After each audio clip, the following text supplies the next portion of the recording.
Greetings, fellow targeted individuals.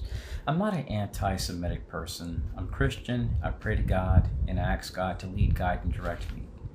And I've run into this stumbling block in every state that I've moved to since my 20s to my mid-40s, where I've been harassed by Israelis. And I've talked about this, I've shared videos in the past with other TIs where the same lady shows up screaming active shooter.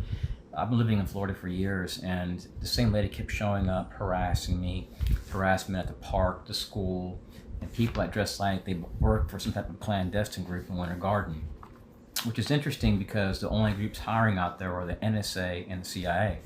So there is a bill called the Property, Liberty, and End Warrantless Surveillance Act, also known as HR 6570. It was passed in December 6th. It is now awaiting votes by our other politicians, so that way it can get approved.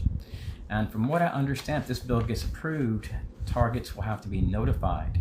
So they cannot just go into your email, access all your records, track you and your family, and harass them like they've been doing for a long time.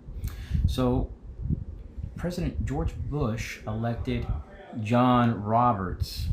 He's the Chief Justice appointed by President Bush, which funded Citizens Corps programs, this is what's really interesting.